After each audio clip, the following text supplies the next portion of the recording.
Good morning. In the following video, I'm going to explain exercise 20, which is to be found on page 50. We are going to deal with a logarithmic function. So here's the function equation. We are going to deal with the function y equals the ln of x squared plus 16. Our task is still the same, so we need to find the zeros, the stationary points, and the points of inflection. The first step is the same as when dealing with square root functions. In the first step, we need to find the domain. Why? Well, the problem is similar as with regard to square roots. These logarithmic functions are not defined for all numbers, they're just defined for positive numbers, and in fact for positive numbers without zero. So logarithm of 0 is not defined. Just if you remember the picture of the logarithmic function ln, so here it is, it's just defined here for the positive numbers and 0 is excluded. So the domain, we have the ln of something is defined if that something is bigger than 0 and equals 0 is excluded.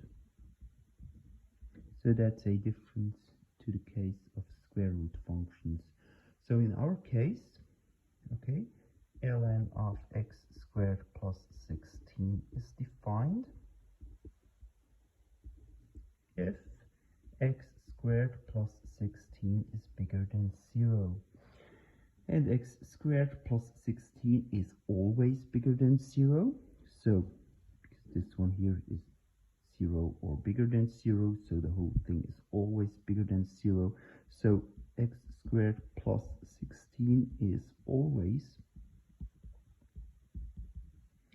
bigger than 0. So from this it follows that the domain of our function are all the real numbers. Okay, so this is the first step. In a next step, we need to consider the zeros. Here, well, this means we need to set the function equation ln of x squared plus 16. We need to set that function equation equal to 0, and we need to solve for x. Okay, so the easiest approach to solve such equations is with the following idea. So the idea is the following one: the ln of something is 0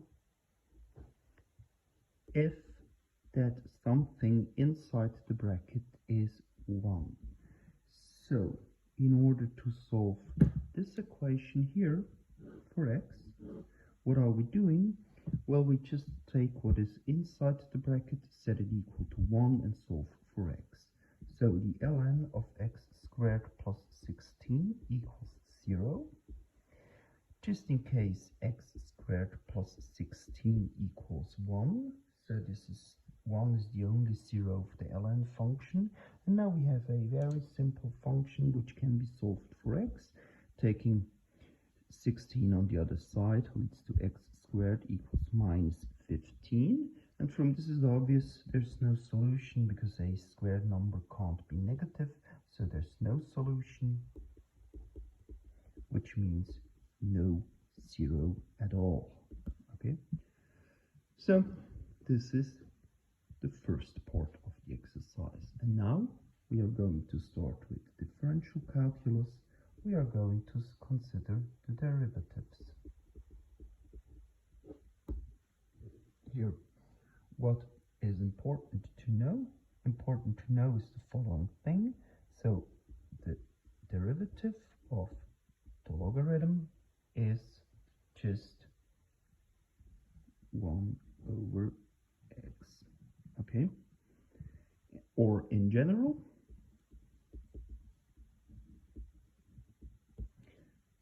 the logarithm of something derivative of that is 1 over that something times the derivative of that something. So once again, don't forget this. That's a useful rule for finding derivatives of logarithmic functions. So let's see. Our function is f of x equals the ln of x squared plus 16. So we take f prime of x, which is 1 over what is inside the bracket, like this, times the derivative of what is inside the bracket, which is just 2 times x. So the first derivative is given by 2 times x divided by x squared plus 16. And you see here the nice thing about this logarithmic function is as soon as we have the first derivative, there's no longer a logarithm involved. We're just dealing with a rational function here. So we can take the second derivative just with the help of the quotient rule. So it's the derivative of the upper part times the lower part minus the upper part times the derivative of the lower part divided by the lower part squared. So this is the second derivative. Let's just simplify a bit here, eliminating the bracket. It's 2 times x squared plus 32 minus here combining 4 times x squared, and this is just this. There's no need to do anything here. So it's minus 2 times x squared plus 32 divided by x squared plus 16 and the whole thing squared. So let us see. Here we have the first derivative of our function, and here we have the second derivative of our function.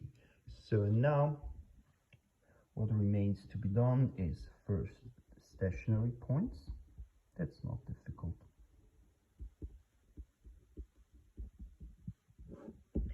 So stationary points means we take the first derivative and set it equal to 0.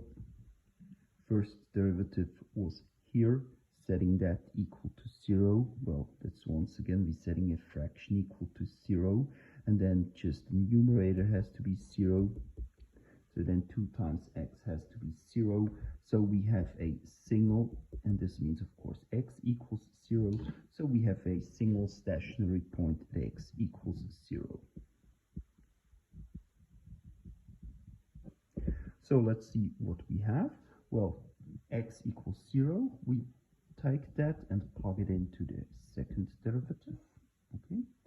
So if you plug this into the second derivative, you see, well, this is going to be 0. So it's 32 divided by 16 squared, which is of course bigger than 0, which means we have a Tiefpunkt with x coordinate 0. Plugging 0 into the function equation from the very beginning and doing the calculation leads to a y coordinate of 2.77. Okay, so we're almost done. Just the last thing are the points of inflection.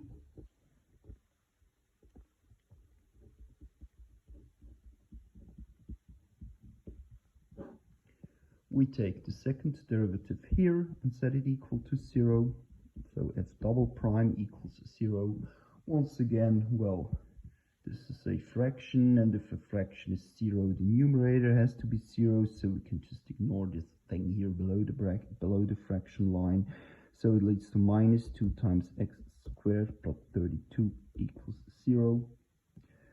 Then this on the other side, dividing by 2 leads to x squared equals 16. So x equals plus minus 4. And here, well, so we have 2 points of inflection, one with x coordinate 4, the other one with x coordinate minus 4. So plugging 4 and minus 4 into the function equation from the beginning, well, here leads to a y coordinate of, if you take plus 4 and if you take minus 4, the y coordinate is the same because you're squaring that number to a y coordinate of 3.27. And that's it. We're done. We have everything we want. Okay, so here, let me quickly summarize what is important. So first, don't forget that you need to consider the domain, and here that the ln is defined just in case what is inside the bracket is bigger than 0. So that's the first part. The second thing to know is this rule here. The ln of something equals 0 if that something is 1. And the last important thing to know is this rule here for taking the derivatives of logarithmic functions. I hope you like my video. Bye.